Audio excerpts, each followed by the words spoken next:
A very good morning to all of you. FIBAच्या आपल्या चौथ्या चॅप्टरमध्ये व्यक्तिमत्व आणि बुद्धिमत्ता असे दोन विषय एकत्रित आहे. त्यापैकी व्यक्तिमत्वाचा जो एक मुख्य भाग आहे त्याच्यामध्ये व्यक्तिमत्वाची व्याख्या म्हणजे काय, स्वरूप काय आहे आणि सगळ्यात महत्त्वाचं म्हणजे व्यक्तिमत्वाचा डॉक्टर सिग्मंड फ्रॉइड यांनी सांगितलेला मांडलेला हा मनोविश्लेषण सिद्धांत. हा सिद्धांत आज आपण सखोलपणे इथे चर्चा करूया. साधारणपणे 1890 ते 1920 1930 हा कालखंड सिग्मंड फ्रॉइड आणि अबोध मन, जागृत मन, सुप्त मन अशा सगळ्या संकल्पनांनी हा चर्चेत होता. सिग्मंड फ्रॉइड यांची ही एक प्रकारे मानसशास्त्राला आणि जगाला सुद्धा एक प्रकारची ही देणगी आहे की त्यांनी मनाचं टप्प्याटप्प्यानं जे असं विश्लेषण केलेलं आहे आणि मांडलेलं आहे ते सगळं. या सिद्धांताचा एक पाया, एक इतिहास असा की सिग्मंड फ्रॉइड यांच्याकडे जे रुग्ण येत होते त्या रुग्णांशी जी चर्चा ते करत असत, उपचारांची जी एक विशिष्ट पद्धत होती, त्या सगळ्या पद्धतींवरून त्यांनी मांडलेला हा सिद्धांत आहे आणि म्हणून ह्याला सायको अनालिसिस म्हणजेच मनोविश्लेषण सिद्धांत असं म्हणतात.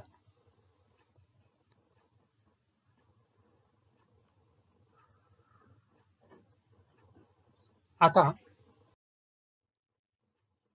या सिद्धांताची जी एक चौकट आहे किंवा आउटलाईन आपण ज्याला म्हणू, ती थोडक्यात अशा प्रकारची. सगळ्यात पहिले त्यांनी इन्स्टिंक्ट्स म्हणजे सहज प्रवृत्ती हा मुद्दा सांगितला. व त्याच्यामध्ये जन्म प्रवृत्ती आणि मृत्यू प्रवृत्ती, लाईफ इन्स्टिंक्ट आणि डेथ इन्स्टिंक्ट, तिच्या मनामध्ये ह्या प्रवृत्ती ह्या असतातच असं त्यांनी सांगितलं. त्याच्या पुढचा मुद्दा जो त्यांनी सांगितला तो व्यक्तिमत्वाच्या किंवा मनाच्या पातळ्या, जागृत मन, सुप्त मन आणि अबोध मन, ह्यालाच कॉन्शियस, सबकॉन्शियस आणि अनकॉन्शियस माइंड असंही म्हणतात. स्ट्रक्चर ऑफ पर्सनॅलिटी मध्ये त्यांनी ईद, इगो आणि सुपर इगो, इदम, अहम आणि पराहम हे 3 मुद्दे सांगितले. आपल्या सगळ्यांनाच एक प्रकारची चिंता ही सातत्यानं असते आणि जो भाग त्यांच्या लक्षात आला तो म्हणजे हे चिंतेचे असे प्रकार, वास्तविक चिंता किंवा नसविकृत चिंता आणि नैतिक चिंता असे 3 मुद्दे. सायको सेक्शुअल स्टेजेस, मग त्याच्यामध्ये मौखिक, मग गुदकामुकता, शैक्षणिक अवस्था, सुप्तावस्था आणि लैंगिकता ह्या 5 अवस्था. ट्रीटमेंट किंवा असेसमेंट टेक्निक्स मध्ये तीन प्रकारच्या अशा पद्धतींनी सिग्मंड फ्रॉइड हे उपचार करत असत. एक म्हणजे स्वप्नमीमांसा, मुक्त सहचर्य आणि तिसरं भावविरेचन, ड्रीम अनालिसिस, फ्री असोसिएशन आणि कथार्सिस. आणखीन अत्यंत महत्वाचा मुद्दा जो सांगितला त्याला डिफेन्स मेकॅनिझम म्हणजेच आत्मसंरक्षक अशी प्रणाली. अभ्यासाच्या आणि परीक्षेच्या दृष्टीनं अशा पद्धतीचे पॉइंट्स काढणं हे अत्यंत आवश्यक आहे, कारण MCQ आणि डिस्क्रिप्टिव्ह कुठल्याही पद्धतीनं जरी आपली परीक्षा होत असेल तरी जर हे मुद्दे आपल्या समोर असतील आणि अशा पद्धतीच्या नोट्स जर आपण काढलेल्या असतील तर ते आपल्याला परीक्षेच्या वेळेस अत्यंत सोपं जातं. आता हा सगळा सिद्धांत नेमका काय काय आहे आणि आपण आपल्या स्वतःच्या व्यक्तिमत्वासाठी याचा उपयोग हा कसा करू शकतो, अशा काही गोष्टी आहेत की ज्या आपण ऑब्झर्व करू शकतो, अशा काही गोष्टी आहेत की ज्या आपल्याला समजून घेता येतात, त्या नेमक्या काय काय आहेत त्या आता आपण टप्प्याटप्प्यानं बघू. प्रवृत्ती. वृत्ती हा शब्द वृत्ताकार वरून आलेला आहे, म्हणजे अर्थात गोलाकार. एखादी वस्तू, एखादी असा विचार हा वृत्ताकार असतो. कुठलीही गोष्ट करताना साहजिकपणे जी आपली मनाची भूमिका असते त्याला वृत्ती असं म्हणतात आणि त्या वृत्तीला प्रवृत्त करणं अशा पद्धतीनं हे शब्द आहेत. आता FIVA च्या दृष्टीनं जर आपण विचार केला तर थोडक्यात डिस्कस करताना सर्वसाधारणपणे एखादी गोष्ट आपण नव्याने शिकावी, आपण काहीतरी करून बघावं, आपण त्याच्यामध्ये काहीतरी असे बदल करावे, तयार करण्याची, सुरू करण्याची जी आपली वृत्ती असते त्याला जन्म प्रवृत्ती, लाईफ इन्स्टिंक्ट ही तिथे सुरुवात आहे. एक प्रकारची तशी प्रक्रिया आहे. सामाजिक असे नातेसंबंध आपण जोपासावे, आपण जगावं किंवा जगावंसं वाटणं, जगण्याची ही प्रेरणा असते, जन्म प्रवृत्ती. आणि अर्थात सिग्मंड फ्रॉइड यांनी असंही सांगितलं की आपल्या सगळ्यांच्या मनात फार अशा कमी प्रमाणात का होईना पण काही वेळेस दुसरी प्रवृत्ती ही तेव्हाच असते, त्याला डेथ इन्स्टिंक्ट असं म्हणतात. आक्रमकपणा, रागराग करणं किंवा चिडचिड करणं सातत्यानं, एखादी गोष्ट तोडून टाकावी, मोडून टाकावी. आणि जेव्हा अशी प्रवृत्ती ही विकोपाला जाते तेव्हा तिथे ज्याला आत्मघातकी वर्तन किंवा रिस्की बिहेवियर आपण म्हणू, सुसाइडल टेंडन्सी मध्ये ही प्रवृत्ती तेव्हा जास्त असते आणि जन्म प्रवृत्ती कमी असते. म्हणून तिथे व्यक्तीला सारखं असं वाटत असतं की आता सगळं सोडून द्यावं, संपवून टाकावं.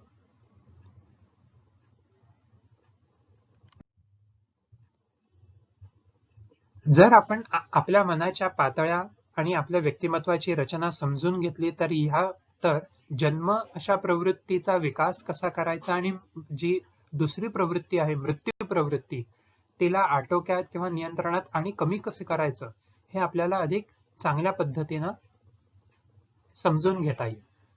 मग व्यक्तिमत्वाच्या किंवा मनाच्या पातळ्या जशी एक आउटलाईन आपण बघितली, कॉन्शियस, सबकॉन्शियस आणि अनकॉन्शियस माइंड. समजायला सोपं जावं आणि रेफरन्ससाठी म्हणून फक्त सांगतो की अक्षय कुमारचा भूल भुलैया जो पिक्चर आहे तर त्या पिक्चरमध्ये सगळ्यात शेवटी जे केस अनालिसिस किंवा डिस्क्रिप्शन करताना सुद्धा त्या मूवीमध्ये ह्याच टर्मिनॉलॉजीज किंवा ह्याच संकल्पना या तिथे वापरलेल्या आहेत. जागृत मन, ज्याच्याविषयी आपल्याला जाणीव असते ते, जाणीववरून जागृत हा शब्द. उदाहरणार्थ आपलं नाव काय, आपण राहतो कुठे, आपला पत्ता, इतर सगळ्या गोष्टी, आता कुठल्या लेक्चरचा आपण अभ्यास करतोय, आजूबाजूच्या वातावरणाची जाणीव असणं, हा एक भाग झाला. आणि दुसरं सखोलपणे जर अभ्यासलं तर आपल्याला स्वतःची जाणीव असणं. अर्थात सिग्मंड फ्रॉइड यांनी असंही सांगितलं की आपल्याला स्वतःची अशी फारच कमी जाणीव असते. थोडक्यात उदाहरण जर घ्यायचं झालं तर आपल्याला आई बाबा विचारतात की तुम्ही नेमकं काय करताय, जर आपण असं रविवारी दुपारी म्हणा किंवा आणखीन कधी सहजपणे काहीच आपण जर तसं काम करत नसू, आपण म्हणतो की बोर होतंय. अच्छा, बोर होतंय म्हणजे नेमकं काय ते माहित नाही पण बोर होतंय म्हणजे आपल्याला नेमकी कोणती भावना आपण अनुभवत आहोत, काय विचार करतोय, काय वाटतंय, काय करायचं आहे, आपल्यालाच माहिती नसतं. म्हणून जागृत मनाचे हे दोन अर्थ फार महत्वाचे. दुसरा जो आपल्या मनाचा टप्पा किंवा पातळी आहे त्याला सुप्त मन म्हणजे सब कॉन्शियस माइंड. म्हणजे अशा गोष्टी की ज्या आपण शिकलेलो आहोत, ज्ञात आहेत, आत्ता आपल्याला त्यांचं स्मरण नाही पण आठवण्याचा जर आपण प्रयत्न केला तर नक्की त्या आठवतात.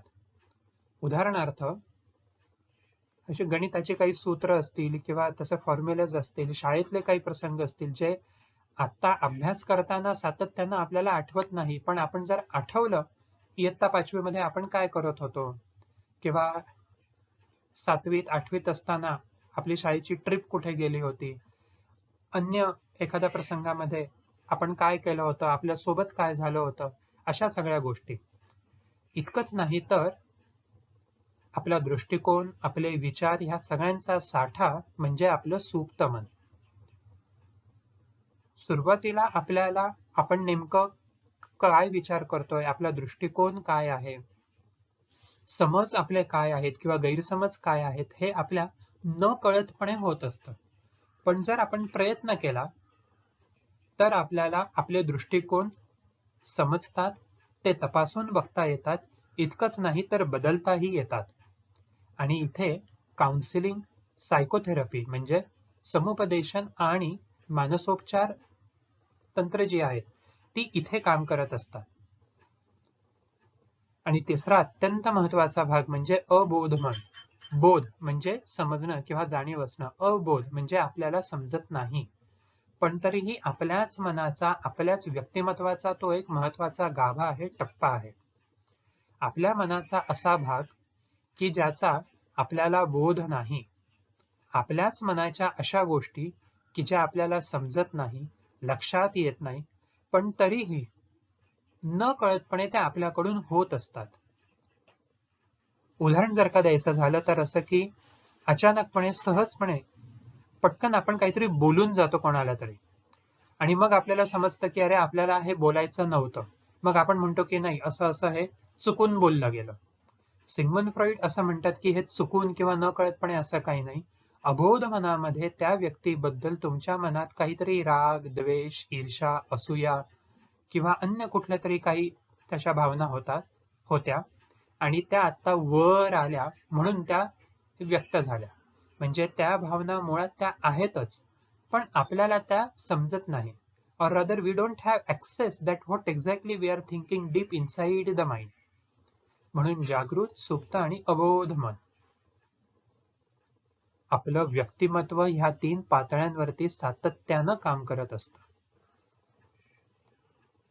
ह्या 3 अशा पातळ्यांचीच एक दुसरी बाजू म्हणजे ह्या 3 पातळ्यांवरतीच आपल्या व्यक्तिमत्वाची रचना, आपल्या व्यक्तिमत्वाची जडणघडण ही सातत्यानं होत असते. मग आणखीन 3 पातळ्या किंवा आणखीन 3 रचना अशा कुठल्या, तर त्याला इदम, अहम आणि पराहम असं म्हणतात. इंग्लिशमध्ये ईद, इगो आणि सुपर इगो. आता हा भाग समजून घेणं फार महत्वाचं आहे. व्यक्तिमत्व म्हणजे काय? व्यक्तिमत्वाच्या अंतर्गत आपण सिग्मंड फ्रॉइड यांचा सिद्धांत हा अभ्यासतोय. इदम सुखतत्वावर सातत्यानं काम करत असतं आणि हे जन्मापासून आपल्या सोबत असतं. सुख तत्व म्हणजे काय, तर आपलंच मन आपल्याला असं सांगत असतं की काहीही करून आपल्या शरीराला सुख हवं, दुःख नको. आनंद, समाधान वगैरे शब्द वेगळे आणि त्यांचे अर्थही वेगळे, पण सुख म्हणजे काय, तर सोय हवी. कुठल्याही प्रकारचं दुःख, टाळाटाळ, उशीर किंवा त्याच्यामध्ये ज्याला एक प्रकारची तडजोड आपण म्हणू, ह्या सगळ्या गोष्टी आपल्या मनाच्या एका टप्प्याला अजिबात मान्य नसतात. जन्मापासून इदम हे आपल्या मनामध्ये काम करत असतं. उदाहरणार्थ, लहान मूल आहे आणि त्याला भूक लागलेली आहे. जेव्हा आई त्याला पाजते तेव्हा त्याला सुख मिळतं. पण थोडासा जर का पाजण्यामध्ये उशीर होत असेल किंवा ढिलाई होत असेल किंवा एक प्रकारे त्याची तडजोड होत असेल, ते मूल लगेच ते दुःख व्यक्त करतं.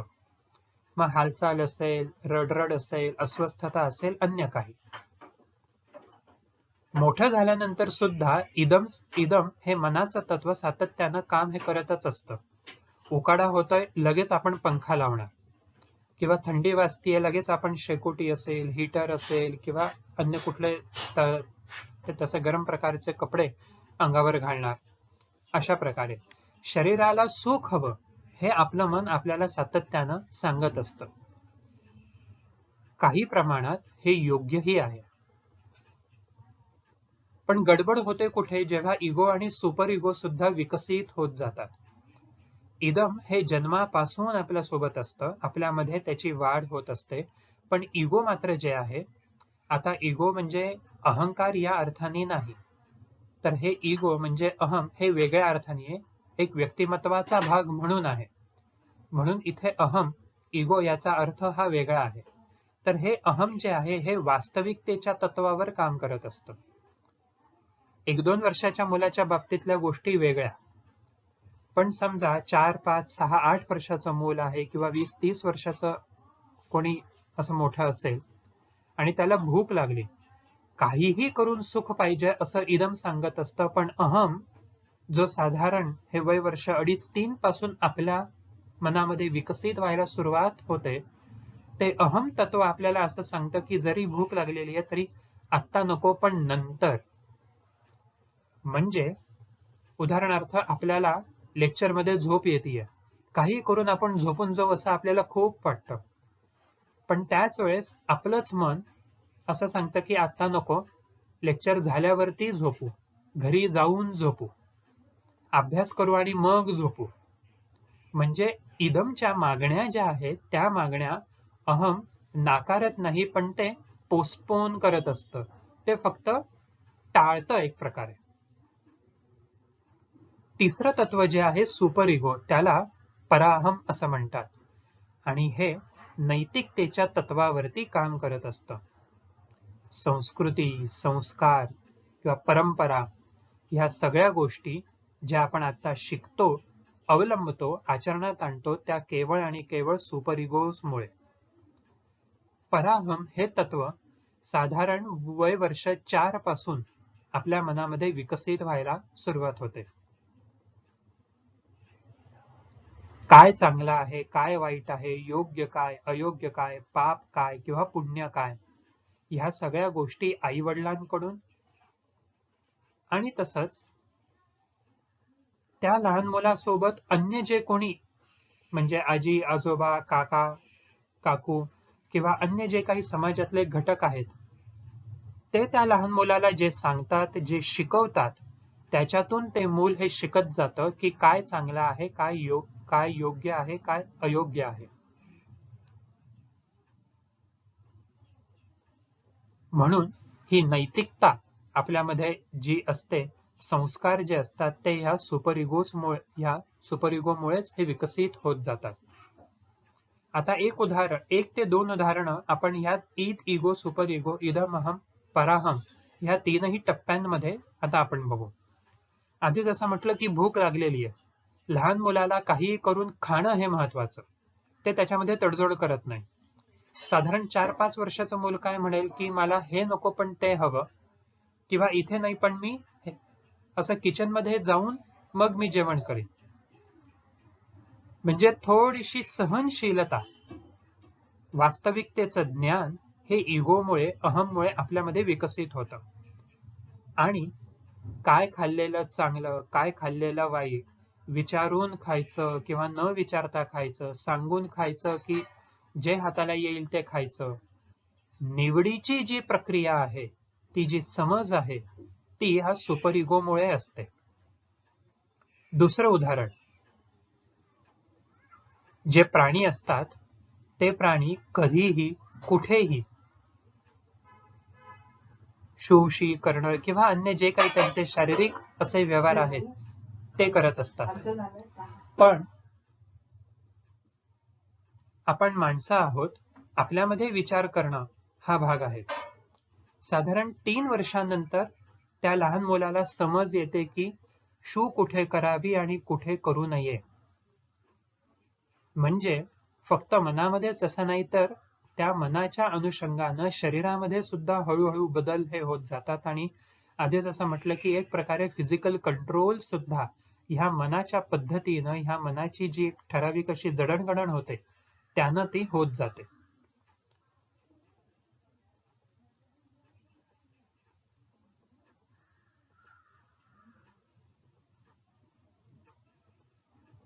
साधारणपणे लग्नाविषयीचे सुद्धा जे काही समज आहेत, लग्नाविषयीचे सुद्धा जे काही संस्कार आहेत, ते संस्कार सुद्धा या ईद, इगो आणि सुपर इगो मध्ये हे लागू होतात. आणि गुन्हेगारांच्या दृष्टीने जर आपण विचार केला तर तिथेही हे इदम, अहम आणि पराहम हे तत्व हे लागू आहे. उदाहरणार्थ, बलात्कारी जे असतात किंवा गुन्हेगार कुठलेही प्रकारचे, त्यांना काहीही करून सुख हवं असतं. शरीर सुख असेल किंवा पैशाच्या बाबतीत असेल, काही करून आता पैसे पाहिजे म्हणजे पाहिजे, सुख हवं, कारण त्या पैशातून सुख मिळणार ही त्यांची संकल्पना. अहम जर विकसित असेल तर अहम सांगेल की असं नको, आपण वेगळ्या पद्धतीनं ते पैसे कमवू. चोरी करणं हे योग्य नाहीये, हे सुपर इगो सांगेल. जर सुपर इगोचा म्हणजे पराहमचा विकास असेल तर.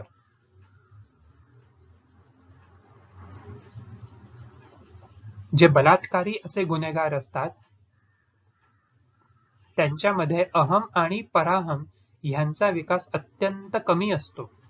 पण इदमचा विकास हा दुर्दैवानं अति प्रमाणात असल्यामुळे समोरची व्यक्ती त्या शारीरिकतेला तयार आहे की नाही, ते स्थळ, काळ, वेळ, आजूबाजूचा परिसर हे योग्य आहे की नाही, ह्या सगळ्या गोष्टींचा विचार ते अजिबात करत नाही. म्हणून आणि विद्यार्थ्यांच्या दृष्टिकोनातून सुद्धा जर आपण विचार केला, पुस्तक बंद केलं की बरं वाटतं, पण आता परीक्षा आहे, आपण अभ्यास करायला हवा हे अहम आपल्याला सांगतो. आणि अभ्यास करून, नोट्स काढून, मेहनत करून आपण पास व्हावं, तर ते चांगलं, तर ते योग्य, असा विचार जर आपल्या मनामध्ये येत असेल तर त्याचा अर्थ असा की पराहम आपल्यामध्ये विकसित पावत आहे.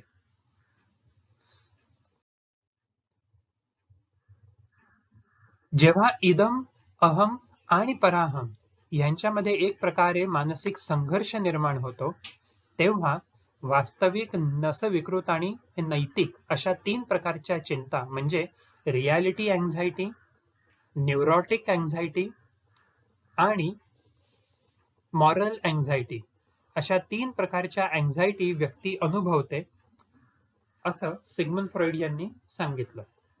उदाहरणार्थ, ही नैतिक चिंता, इदम आणि पराहम यांच्यातील संघर्षामुळे ही चिंता निर्माण होते. नेमकं आता काय करावं आणि कसं करावं? रस्त्यावरती 10 रुपयाची किंवा 50 रुपयाची नोट ही पडलेली आहे, मग कोणी बघत नाही तर आपण उचलून घेऊया, असं इदम आपल्याला सांगतो. पण त्याच वेळेस आपल्याच मनातला पराहम आपल्याला सांगतो की असे दुसऱ्या कोणाचे पैसे उचलणं हे योग्य नाही, ते चांगलं नाहीये, असं करू नये. एक मन आपल्याला सांगतं की ते पैसे आहेत, उचलून घ्या, आणि दुसरं मन आपल्याला सांगतं की असं चांगलं नाही. आता नेमकं काय करावं? तेव्हा नैतिक चिंता आपण अनुभवतो, असं सिग्मंड फ्रॉइड हे सांगतात. आता वास्तविक चिंता म्हणजे रियालिटी अँझायटी, अशी चिंता, अशी काळजी की जी वास्तवावर आधारित आहे. नेमकं आता कोरोनाचं काय, किंवा ज्या व्यक्ती हे पूरग्रस्त भागात राहतात, दरवर्षी हे जेव्हा जेव्हा पावसाळा जवळ येत जातो, मग तेव्हा त्यांना ती चिंता अनुभवते की आता पुन्हा पूर आला तर, आता पुन्हा अचानकपणे रात्री अपरात्री आपल्याला आपलं सगळं सामान, घरदार सगळं हे शिफ्ट करावं लागलं तर आता नेमकं काय. त्यांना जी वाटणारी चिंता आहे ही एक प्रकारे वास्तवावर आधारित आहे, म्हणून मग त्याला वास्तविक चिंता असं म्हणतात. आणि दुसरा महत्वाचा भाग म्हणजे न्यूरोटिक अँझायटी. इदम आपल्याला एक प्रकारे भरपूर आग्रह करतोय की काहीही करून शरीराला सुख हवं म्हणजे हवं, पण अहम असं सांगतोय की आत्ता नको, पण नंतर. म्हणजे जेव्हा इदम आणि अहम यांच्यामध्ये मानसिक संघर्ष निर्माण होतो, तेव्हा न्यूरोटिक अँझायटी ही निर्माण होते. एक विवेकानंदांचंच वाक्य आहे की we all are differ in degree but not in kind. म्हणजे आपण सगळे फक्त डिग्री, म्हणजे ज्याला आपण पर्सेंटेज म्हणू किंवा टक्केवारी म्हणू, ती आपली ही प्रत्येकाची वेगवेगळी आहे, पण प्रकार मात्र हे काही वेगवेगळे नाही. अपसामान्य जे माणसं असतात किंवा ज्यांना मानसिक रोग होतात, ती माणसं आपल्यापेक्षा माणूस म्हणून काही अशी वेगळी नसतात. त्यांच्यामधली चिंता किंवा त्यांच्यातले जे संघर्ष आहे ते 60%, 70%, 80% इतके असतात. आणि आपण जी चिंता, आपण जी काळजी अनुभवतो ही 20% किंवा 30% असते. टक्केवारीमध्ये फक्त असा फरक आहे, इतकंच. मग आता अशा सगळ्या जर वेगवेगळ्या प्रकारच्या मानसिक काळज्या आपण अनुभवतो किंवा चिंता असते किंवा मानसिक दृष्ट्या अस्वस्थ आपण जर असतो, तर मग ह्या अस्वस्थतेपासून आपण स्वतःचं संरक्षण कसं करतो बरं रोजच्या जीवनामध्ये? तर ज्या प्रकारची आत्मसंरक्षणात्मक यंत्रणा मानसिक पातळीवरती आपण एक तशी वापरत असतो, त्याला सिग्मंड फ्रॉइडनी डिफेन्स मेकॅनिझम असं नाव दिलं. हे डिफेन्स मेकॅनिझम सुद्धा अबोध पातळीवरती आपल्या न कळत हे होत असतं. उदाहरणार्थ, एखादी व्यक्ती आहे आणि ऑफिसमध्ये काहीतरी चिडचिड झालेली आहे, ऑफिसमध्ये तसं बॉसने किंवा वरिष्ठांनी हे रागावलेलं आहे. ती व्यक्ती तिथे बॉसला प्रत्युत्तर काही देत नाही, पण घरी आल्यावरती असं निर्जीव वस्तूंवरती असेल किंवा आपल्यापेक्षा वयानं, अनुभवानं किंवा एक प्रकारे म्हणजे त्याचं कमी आहे अशा व्यक्तींवरती रागराग खूप होतो. म्हणजे मराठीमध्ये त्याला म्हण आहे की वड्याचं तेल वांग्यावर काढणं. तर हे नेमकं का बरं होतं? सिग्मंड फ्रॉइडनी असं सांगितलं की जेव्हा ऑफिसमध्ये तो बॉस असेल किंवा त्याचे कोणी वरिष्ठ असतील ते विनाकारण हे रागावत असतील, तेव्हा जरी या व्यक्तीला आतून असं वाटत असलं की आपण आपला राग इथे व्यक्त करावा, त्या बॉसलाच झापून टाकावं वगैरे असं इदम सांगतो, पण अहम काय सांगतो की आत्ता नको, नंतर. सुपर इगो पराहम असं सांगतो की ते आपले वरिष्ठ आहे, आपली नोकरी त्यांच्या हातात आहे, इथे उगाचच कशाला चिडचिड करायची, जाऊ दे. म्हणजे मानसिक जे काही असे आवेग आहे ते आपण तिथे पोस्टपोन करतो. पण घरी आल्यानंतर तो मानसिक आवेग म्हणजे जे काही सप्रेस असं केलेलं असतं ते इथे व्यक्त होतं. मग जोरात दार आपटणं असेल, फोन आपटणं असेल किंवा वह्या पुस्तकं किंवा दप्तर यांची आदळआपट करणं, हे मग तिथे व्यक्त होतं. म्हणजे तो राग इथे व्यक्त केला. सिग्मंड फ्रॉइड असं म्हणतात की हे डिफेन्स मेकॅनिझम आपण सगळेच जण वापरत असतो काही ना काही प्रमाणामध्ये, आणि हे वापरणं एक प्रकारे योग्यही आहे, आवश्यक आहे. कारण जर हे वापरले तरच तो मनातला राग हा व्यक्त होतो, बाहेर पडतो. तो जर आतमध्येच असा दाबून ठेवला तर मग आणखीन अडचण होते किंवा मानसिक त्रास आणखीन वाढतो. पण त्याच वेळेस सिग्मंड फ्रॉइडनी एक दुसरी भूमिका ही स्पष्ट केली की म्हणजे प्रमाणापेक्षा जास्त वापर आत्मसंरक्षणात्मक अशा यंत्रणेचा, हे प्रमाणापेक्षा जास्त वापर हा मानसिक आरोग्यासाठी घातक आहे. Excessive use of defence mechanism leads to abnormality. ते मानसिक आरोग्याला योग्य नाही.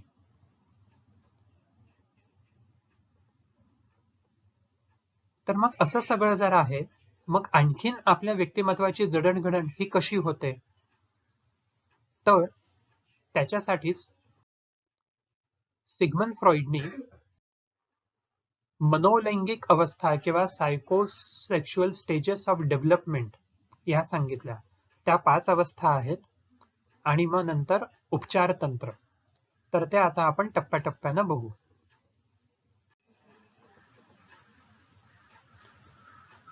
मनोलैंगिक अवस्था. इदम, अहम, पराहम, जागृत, सुप्त आणि अबोध मन हे जसं सोबतच एक प्रकारे त्यांचा विकास आणि सोबतच जशी त्यांची प्रक्रिया होत असते, तसंच ह्या 5 अवस्थांमध्ये आपला मानसिक विकास होतो, असं सिग्मंड फ्रॉइड यांनी सांगितलं. सिग्मंड फ्रॉइडने मांडलेला आणखीन एक मुद्दा हा नंतर असा चर्चेचा आणि वादाचाही ठरला, तो असा की सिग्मंड फ्रॉइड यांचं म्हणणं असं होतं की ह्या 5 अवस्थांमध्येच म्हणजे वय वर्ष 7-8 पर्यंतच आपला मानसिक विकास होतो, त्याच्यानंतर आपण स्वतःच्या मानसिकतेमध्ये बदल करू शकत नाही. अर्थात त्यांच्या नंतरच्या सगळ्या मानसशास्त्रज्ञांनी हा मुद्दा खोडून काढला आणि सांगितलं की आपण त्याच्यानंतर सुद्धा वयाच्या कोणत्याही अवस्थेमध्ये जर आपण स्वतःहून पुढाकार घेतला, मेहनत घेतली, तर आपण आपल्या मानसिकतेमध्ये बदल हे करू शकतो. तर ऍडव्हान्टेजेस अँड डिसएडव्हान्टेजेस हे डिस्कस करण्याच्या आधी हा सिद्धांत नेमका काय काय आहे? मौखिक अवस्था किंवा मुख कामुकता, ओरल स्टेज. सिग्मंड फ्रॉइड आधी जसं म्हटलं तसं जे पेशंट्स हे त्यांच्याकडे येत होते, त्या पेशंटशी होत असलेली चर्चा आणि अन्य जे काही त्यांचा अभ्यास आहे त्या सगळ्यावर आधारित हा सिद्धांत सांगताना त्यांनी सांगितलं की पहिल्या 2 वर्षांमध्ये त्या लहान मुलासाठी सुख मिळेल असं जर कुठलं म्हणजे केंद्रस्थान जर असेल तर ते म्हणजे तोंड. मुखावाटेच त्या बालकाला सुख मिळत असतं आणि म्हणून चोखण्याची जी क्रिया आहे त्या क्रियेतून त्या बालकाला सुख मिळतं. ह्या अवस्थेमध्ये इदम हा जास्त स्ट्रॉंग असतो किंवा अधिक असतो, म्हणजे त्याचं जे एकूण प्राबल्य आहे ते अधिक असतं. सखोल असं विश्लेषण करताना सिग्मंड फ्रॉइडनी हेही सांगितलं की जर एखाद्या व्यक्तीचं काही कारणानं स्तनपान व्यवस्थित झालेलं नसेल किंवा हे पुरेसं झालं नसेल या पहिल्या 2 वर्षांमध्ये किंवा 6 महिन्यांमध्ये, तर अशी व्यक्ती ही मोठेपणी स्मोकिंग करण्याची शक्यता जास्त असते. कारण मोठं झाल्यानंतर सुद्धा स्मोकिंग म्हणजे एक प्रकारे अबोध मनामध्ये सुप्त असलेली, अतृप्त असलेली ही मुखकामुकता, ही मानसिक अशी क्रिया मोठेपणी स्मोकिंगच्या क्रियेतून ते व्यक्ती पूर्ण करत असतं. अर्थात ह्याची जाणीव त्या व्यक्तीला तेव्हा मोठेपणी ही नसते, पण ह्या सगळ्या क्रिया अबोध मनातून होत असतात. म्हणजे जी गरज, जी क्रिया लहानपणी अपूर्ण राहिली, ती क्रिया तीच व्यक्ती नकळतपणे मोठेपणी पूर्ण करत असते. दुसरा एक मुद्दा, ओरल स्टेज ही पहिली झाली. मग त्याच्यानंतर येते ती ॲनल स्टेज, त्याला गुदकामुकता असं म्हणतात. हाही मुद्दा हा थोडासा हास्यास्पद आणि चर्चेचाही ठरला. सिग्मंड फ्रॉइडनी असं सांगितलं की साधारण 2-3 वर्षाच्या मुलाला जेव्हा आपण टॉयलेट ट्रेनिंग हे शिकवत असतो तेव्हा ते मूल अबोध मनामध्ये असा विचार करते, माझ्याकडे अशी एखादी वस्तू आहे की ती वस्तू आई वडील किंवा अन्य लोकांच्या सांगण्यावरून मी साठवून ठेवतो किंवा देऊन टाकतो. म्हणजे जेव्हा आपण लहान मुलाला टॉयलेट ट्रेन करताना असं म्हणतो की इथे नाही पण इथे कर किंवा आता कर, आता असं करू नको, आणि त्यावेळेस टॉयलेट ट्रेनिंग मध्ये जर का पॅटर्न असा असेल सातत्यानं, एखाद दुसऱ्या वेळेस अशी चिडचिड होणं हे अगदी स्वाभाविक आहे, पण वारंवार टॉयलेट ट्रेनिंगच्या वेळेस जर का तसं पालकांकडून किंवा अन्य संबंधित अशा व्यक्तीकडून जर का सारखी चिडचिड, अति स्वच्छता, अति एक प्रकारचा हट्ट जर असेल तर अशी व्यक्ती ही मोठेपणी ओसीडी चे ट्रेट्स हे दाखवू शकते. ओसीडी म्हणजे ऑब्सेसिव्ह कंपल्सिव्ह डिसऑर्डर, अति स्वच्छता, अति नीटनेटकेपणा, अति टापटीपणा. सिग्मंड फ्रॉइडचं स्पष्टीकरण असं की लहानपणी अबोध मनामध्ये स्वच्छतेविषयीचे जे काही नियम किंवा स्वच्छतेविषयीचे जे काही निकष त्या व्यक्तीनं बघितले, ते जे काही मनावर बिंबवले गेले, तेच आता त्या व्यक्तीमध्ये हे मोठेपणी असे व्यक्त होतात. म्हणून उत्सर्जन क्रिया करणं, न करणं, गुदद्वार हे सुखप्राप्तीचं साधन असतं आणि उत्सर्जन क्रिया करणं किंवा न करणं ह्याच्याद्वारे ह्या अवस्थेमध्ये बालकांना आनंद मिळत असतो, सुख मिळत असतं. आणि म्हणून इथून आधी जसं म्हटलं तसं इदम सोबत अहम सुद्धा विकसित होत जातो. ओरल, ॲनल आणि ही तिसरी अवस्था म्हणजे फॅलिक स्टेज, शैक्षणिक अवस्था.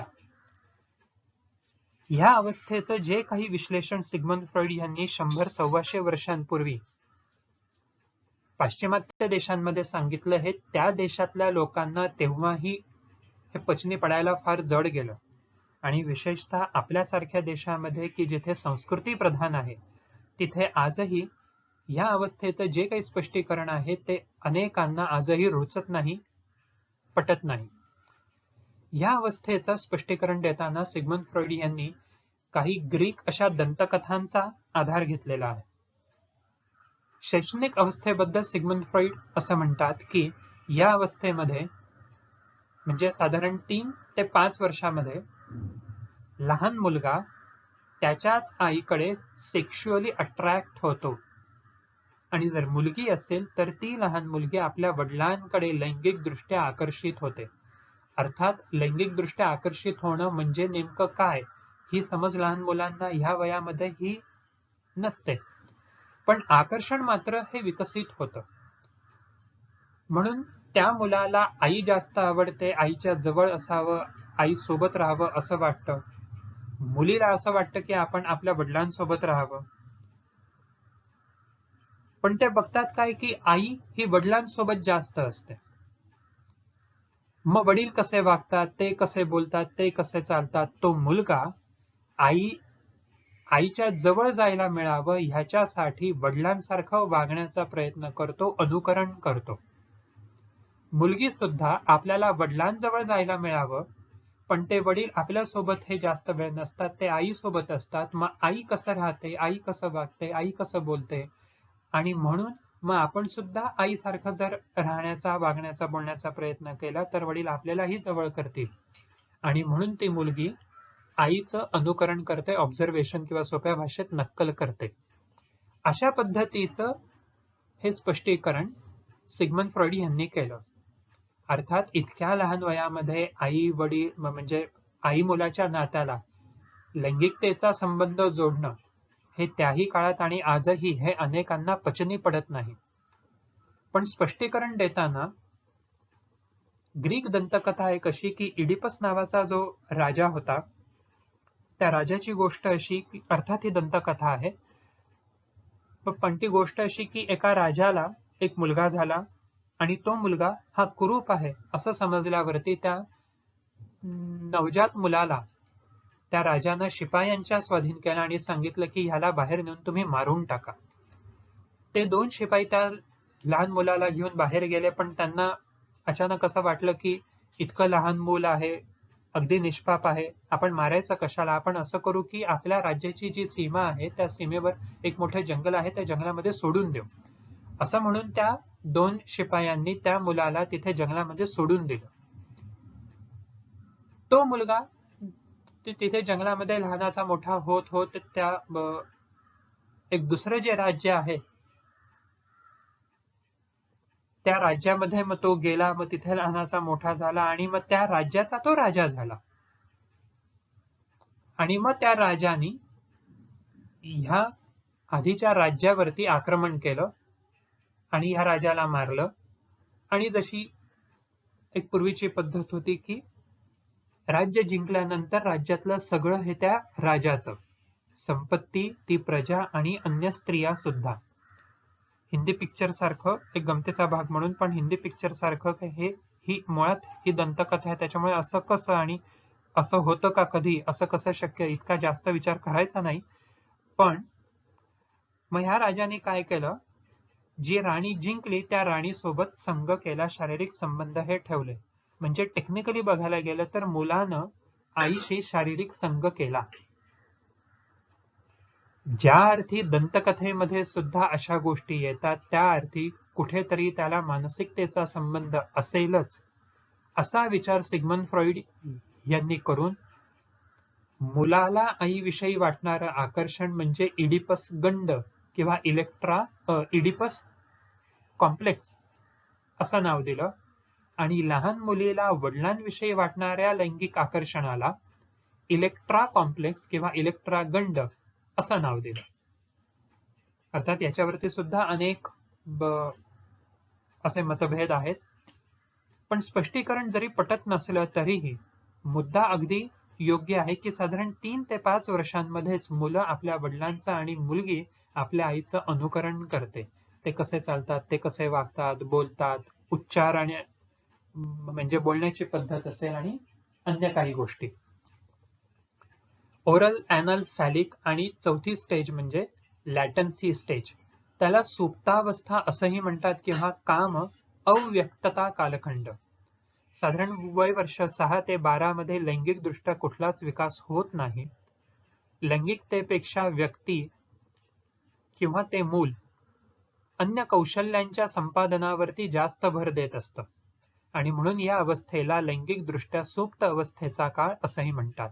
म्हणून मुलं हे मुलांसोबत खेळतात, मुली ह्या तशा मुलींमध्येच राहतात, रमतात, खेळतात, असं सगळं. आणि मग नंतरची अवस्था म्हणजे हे जेनायटल स्टेज. इथे पुन्हा लैंगिक आकर्षण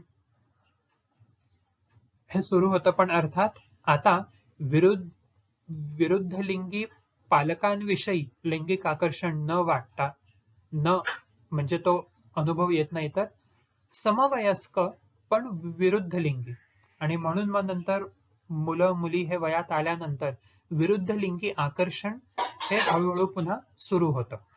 तर अशा पद्धतीनं सिग्मंड फ्रॉइड यांनी असं सांगितलं की ह्या 5 अवस्थांमध्येच आपल्या व्यक्तिमत्वाचा विकास होतो. जर या अवस्थांमध्ये एक प्रकारे गडबड झाली, आता गडबड म्हणजे कसं, आता जसं म्हटलं तसं शैक्षणिक अवस्थेमध्ये जर एखाद्या मुलातला अबोध मनामध्ये वय वर्ष 3 किंवा 5 मध्ये स्वतःच्या वडिलांविषयी नकारात्मक भावना कुठल्याही कारणानं असतील, पण जर का त्या नकारात्मक भावना ह्या निर्माण झाल्या, तर ती व्यक्ती ही मोठेपणी कुठल्याही अथॉरिटीशी जुळवून घेण्यामध्ये फारशी तयार नसते. कारण अबोध मनामध्ये ती व्यक्ती अथॉरिटी फिगर म्हणजे बॉस मध्ये सुद्धा स्वतःच्या वडिलांनाच रूपांतरित करत असते किंवा प्रोजेक्ट असं करत असते, असं स्पष्टीकरण सिग्मंड फ्रॉइड यांनी दिलं. मग अशा पद्धतीनं जर आपल्या व्यक्तिमत्वाची ही जडणघडण होती आहे, तर मग समजून घेतल्यानंतर उपचार कसे करायचे, उपचार करताना 3 मुद्दे किंवा 3 तंत्र सिग्मंड फ्रॉइडने सांगितली. एक म्हणजे फ्री असोसिएशन, दुसरं ड्रीम अनालिसिस आणि तिसरं कथार्सिस भावविरेचन. अगदी थोडक्यात हे 2-3 मुद्दे बघूया आता. मुक्त सहचर्य म्हणजे सिग्मंड फ्रॉइड यांची पद्धत अशी होती की एका सोफ्यावरती ते रुग्णाला झोपायला सांगायचे आणि ते स्वतः त्या व्यक्तीच्या मागे तसं बाजूला बसायचे. हेतू हा की ते असं सांगायचे की आता एक विशिष्ट शब्द आम्ही तुम्हाला देतो, त्या शब्दाला अनुसरून तुमच्या मनात जे जे येईल ते सगळं तुम्ही मोकळेपणानं मोठ्यानं सांगा. मग ते शब्द, ते विचार कितीही असंबद्ध, असभ्य, गलिच्छ, शिव्याशाप असले तरीही. हेतू हा की नेमकं अबोध मनामध्ये काय आहे ते समोर येईल. म्हणून फ्री असोसिएशन, मुक्तपणे तुम्ही त्या शब्दांवरती तुमचे विचार, तुमच्या भावना जे जे आहे ते मोकळं करा, म्हणजे अबोध मनातल्या गोष्टी आपल्याला बाहेर काढता येतील. फ्री असोसिएशनचं एक्झाम्पल जर का असं बघायचं असेल तर जिंदगी ना मिलेगी दोबारा ह्या पिक्चर मध्ये साधारण ह्याच टेक्निकवर आधारित काय ते असे गेम्स आहेत की जिथे ऋतिक रोशन असे 2-3 शब्द एकानंतर एक आपल्या मित्रांना देतो आणि मग नेमकं मनामध्ये काय दडलेलं आहे हे तो शोधतो तिथे. सिग्मंड फ्रॉइडचं एक वाक्य खूप असं प्रसिद्ध आहे, ते म्हणजे असं की dream is the royal road to study the unconscious mind, someone's mind. एखाद्या व्यक्तीच्या अबोध मनाचा ठाव जर आपल्याला घ्यायचा असेल किंवा नेमकं काय चालू आहे त्या व्यक्तीच्या मनात हे जर समजून घ्यायचं असेल, तर त्या व्यक्तीला स्वप्न कशी पडतात हे आपल्याला समजून घेता येईल. कारण जागृत अवस्थेत असताना अहम आणि पराहमचा जोर जितका असतो, त्या सगळ्यातून आपल्या अबोध मनावरती हे परिणाम होत असतात. म्हणजे आता ह्याचं एक सोपं उदाहरण, एखाद्या दिवशी जर अगदी सकाळी सकाळी एखादं गाणं, एखादं भजन किंवा आणखीन काही जर आपण ऐकलं असेल, दिवसभरामध्ये त्या गाण्यावरती आपण कदाचित काहीच विचार हा करणार नाही, पण रात्री झोपताना अचानकपणे स्वतःहून आपल्याला पुन्हा तेच आठवतं की आज सकाळी आपण काय गाणं ऐकलं होतं किंवा कोणतं भजन ऐकलं होतं किंवा अन्य काय. मग दिवसभरामध्ये जर आपण त्या गाण्यावरती विचार हा केला नव्हता, मग रात्री अचानकपणे कसं काय आठवलं? कारण अबोध मनामध्ये न कळतपणे त्या गाण्याचाच, त्या चालीचाच, त्या रिदमचा, त्या तालाचाच विचार आपण करत होतो. अर्थात आपल्याला त्याची जाणीव नव्हती. म्हणून स्वप्नामध्ये आपलं मन मुक्तपणे हव्या त्या गोष्टी हव्या त्या पद्धतीनं व्यक्त करत असतं. म्हणून स्वप्नांचा जर आपण अभ्यास केला तर आपल्याला त्या व्यक्तीच्या मनात नेमकं काय आहे हे समजू शकेल. ध्येयवेडे असे जे विद्यार्थी असतात, जे दिवस रात्र फक्त अभ्यास अभ्यास, स्पर्धा परीक्षांचा विचार करतात, त्यांना स्वप्नामध्ये सुद्धा फक्त पुस्तकं, वह्या, नोट्स, जे त्यांचं ध्येय आहे तेच दिसतं. तिसरं शेवटचा भाग म्हणजे कथार्सेस भावविरेचन, भावनांचा निचरा होणं. अनेकदा असं होतं की एखाद्या गोष्टीविषयीचं आपल्याला खूप दुःख असेल किंवा खूप तसं वाईट वाटत असेल. काही अशा गोष्टी असतात की ज्या आपण सहजपणे इतरांकडे मोकळपणे व्यक्त करूच असंही नाही. पण त्यावेळेस जर आपण आपल्या भावना व्यक्त केल्या, रडलो, डोळ्यातून अश्रू आले, रडल्यानंतर मात्र मग आपल्याला बरं वाटतं किंवा हलकं वाटतं. अर्थात त्यांनी तो मेन प्रॉब्लेम सॉल्व्ह होतो असं नाही. पण मानसिकदृष्ट्या स्वस्थ होणं, तो अनुभव निदान काही काळापुरतं तो आपल्याला कशाने मिळेल तर भावना व्यक्त केल्याने. म्हणून मानसशास्त्र असं सांगतं की भावना व्यक्त करा, त्या दाबून नका ठेवू. पण अर्थात भावना व्यक्त करताना स्वतःचं आणि इतरांचंही नुकसान होणार नाही, कोणालाही इजा होणार नाही, अशा पद्धतीनं त्या भावना व्यक्त होणं हे महत्वाचं. ते म्हणजे भावविरेचन. डिफेन्स मेकॅनिझमची जी उदाहरणं आहेत किंवा त्याचे जे काही एक्झाम्पल्स आहेत ते इन डिटेल आपण आपल्या लेक्चरमध्ये सुद्धा डिस्कस करू. थँक्यू.